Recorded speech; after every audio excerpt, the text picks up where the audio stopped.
Okay, folks, welcome back. We get another movie review, and I call this one Insomnia Edition. That's right, folks. I don't know if it's potential World War III, job uncertainty in this economy where the millennial gets ripped off, but we are going to be reviewing a 1992 movie that I stumbled across at my local thrift shop. It is an ex-Blockbuster video rental, previously viewed and available to purchase by a person at the time for $6.99, and it looks like this was put into circulation on October 17th, 2005 in the Blockbuster system. 1992 film directed by Geoff Murphy, Free Jack. This is what you call a forgettable film of the early 90s, but I think it's not getting as much credit as it deserves. I thought it was fitting in with a lot of post-apocalyptic, futuristic type of movies. This movie has got an all-star cast: Emilio Estevez at the peak of his fame, Mick Jagger, interestingly enough, and Anthony Hopkins right around the same time he would have been in, I think it might have came out 92 or 93, Silence of the Lambs. Maybe it was 91, I don't know.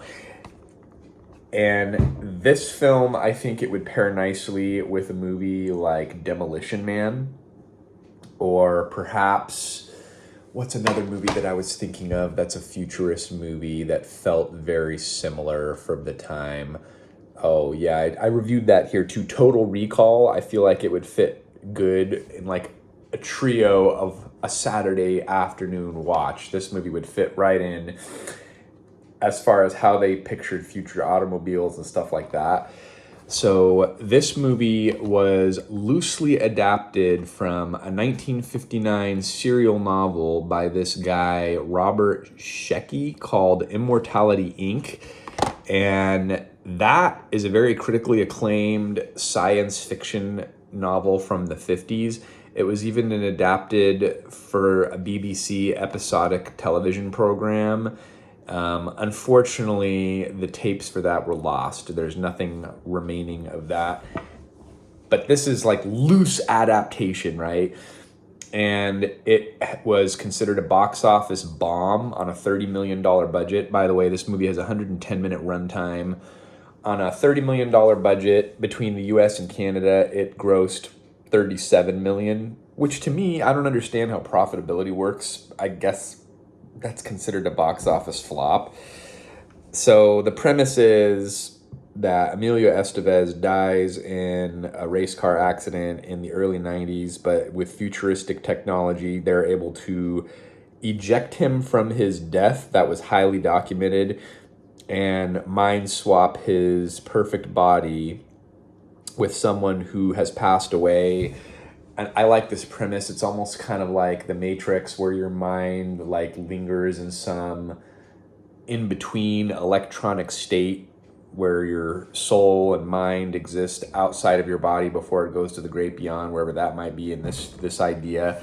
And it's just an interesting film. Rene Russo is in it. Test screenings for the film were horrible, and 40% of the movie was reshot, adding in more characters and scenes. The director had problems with how he felt about the studio changing things around as well. The screenplay was written by three different guys: Stephen Pressfield, Ronald Shusett, and Dan Gilroy.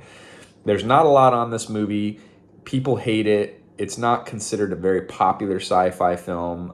I posted on a media forum that I'm on Facebook. People said it's a one watch. It was better than that. Rotten Tomato critic average, 29%. Audience score with 10,000 plus reporting in is 25%. IMDb an abysmally low rating at 5.4 out of 10.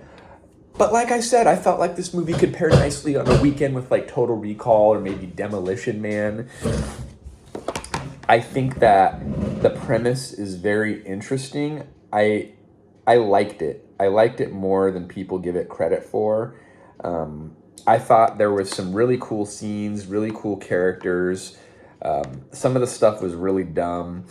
But I feel like this could have been a better movie. And I think this movie would be a good remake, maybe sticking closer to the original source material because of the novel that it's based off of. The Immortality Inc. is critically acclaimed. That being said, I think it's better than the 29% Rotten Tomato score or even the 5.4 out of 10 IMDb score. I am going to go middle of the road, though. I'm going to go 3 out of 5. It's one of those movies where it's like the critic score was so bad, I had to review it to see if they were way off. And I enjoyed it. I thought it was a fun movie of the time. It's interesting to think how they would portray the future. In this case, the future was 2009. So there was some dumb things like 17 years, the Rene Russo character, what is it, 92 to 2009. Hang on a second, I got to do the math here. Yeah, it was like it's a 17-year difference, and American society has completely collapsed where, and I feel this is relevant now to modern times, there is a great divide between the rich and the poor, which we are seeing now in the US.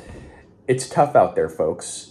That's why I'm reviewing this movie at 6 in the morning, because I couldn't sleep and I woke up at 3 and I wrote a bunch of backlog reviews. So 3 out of 5. Interesting commentary on a potential future, aside from the whole time travel element, which is one of my favorite genres of exploration. I did not think Mick Jagger's performance was very good in this film, but Emilio Estevez and Anthony Hopkins, they were great. And, you know, it's fluff. Pure Saturday afternoon matinee fluff. Obviously, it was a box office failure, but it's better than people give it credit for. Thanks for watching. We'll see you next time. Free Jack.